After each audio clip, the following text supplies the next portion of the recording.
Proxy voters, proxy मतदाता।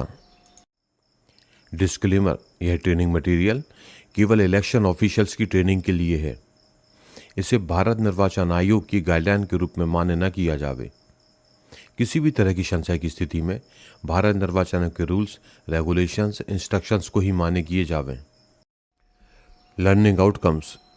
इस educational video को पढ़ने के बाद पार्टिसिपेंट्स सर्विस वोटर को डिफाइन कर सकेंगे।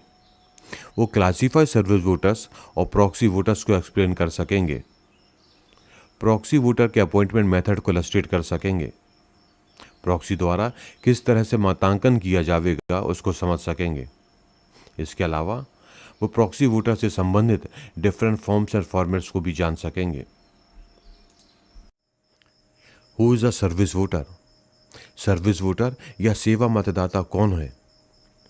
सेवा मतदाता वे व्यक्ति हैं जो निम्नलिखित में कार्यरत हों या नियुक्त हों: संघ के सशस्त्र बल, वे बल जिन पर सेना अधिनियम 1950 लागू होता है, जैसे Assam Rifles, CRPF, BSF, ITBP, SSB, NSG, GRIF, BRO, CISF etcetera. राज्य सशस्त्र पुलिस बल और उस राज्य के बाहर कार्यरत हो। भारत सरकार के शासकीय सेवक जो भारत के बाहर तैनात हों। सेवा योग्यता रखने वाला निर्वाचक अपने मूल स्थान पर सेवा मतदाता के रूप में पंजीकरण करा सकते हैं।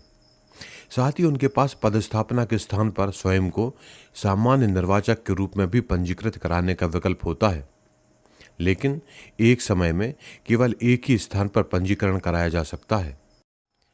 क्लासिफाइड सर्विस वोटर सशस्त्र बलों या सेना अधिनियम के प्रावधानों के अंतर्गत बलों से संबंधित सेवा मतदाताओं के पास या तो डाक मतपत्र के माध्यम से या उसके द्वारा विधिवत नियुक्त प्रॉक्सी मतदाता के माध्यम से मतदान करने का विकल्प होता है। एक सेवा मतदाता जो प्रॉक्सी के माध्यम से मतदान करने का विकल्प चुनता है उसे वर्गीकृत सेवा मतदाता या क्लासिफाइड सर्विस वोटर जाना जाता है। प्रॉक्सी कौन होता है?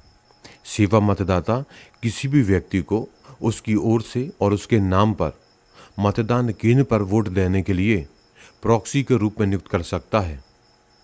प्रॉक्सी को उस निर्वाचन क्षेत्र का सामान्य निवासी होना चाहिए।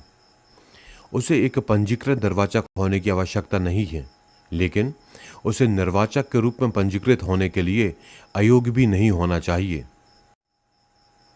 Method of appointment of proxy. यदि सेवा मतदाता अपनी पदस्थापना के स्थान पर है तो उसे यूनिट के कमांडिंग ऑफिसर के समक्ष फॉर्म 13F में आवेदन करना होगा और फिर नोटरी या प्रथम श्रेणी मजिस्ट्रेट के समक्ष अपने हस्ताक्षर करने के लिए फॉर्म को अपने प्रॉक्सी को भेजना होगा।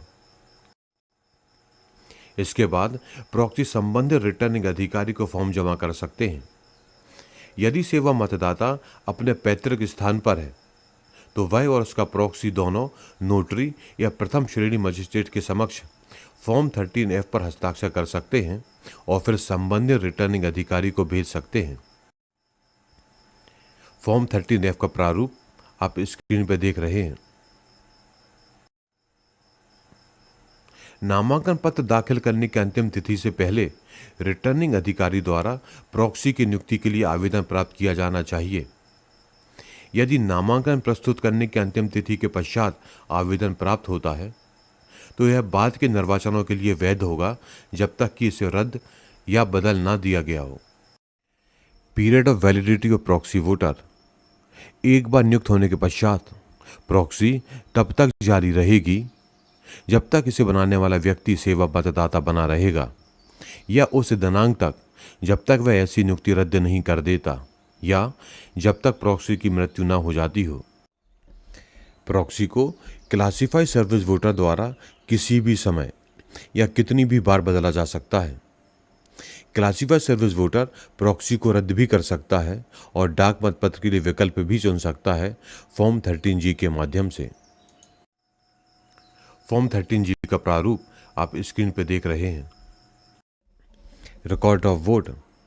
प्रॉक्सी सेवा मतदाता की ओर से उसी प्रकार मतदान केंद्र पर मतांकन कर सकता है जहां सेवा मतदाता पंजीकृत है, ठीक उसी तरह से जिस तरह से अन्य निर्वाचक मतांकन करते हैं। इसके अलावा प्रॉक्सी स्वयं का मत भी अंकित कर सकता है यदि वह उस निर्वाचन क्षेत्र के मतदान केंद्र हेतु पंजीकृत निर्वाचक है। Marking off indelible ink. Proxy के मामले में अमिट स्याही का अंकन बाएं हाथ की मध्यमा उंगली पर किया जाएगा। सैंपल आप स्क्रीन पर देख रहे हैं।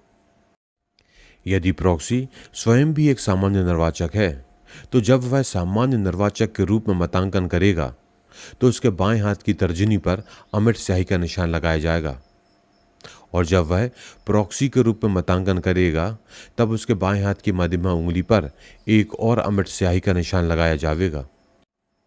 सैंपल आप स्क्रीन पर देख रहे हैं।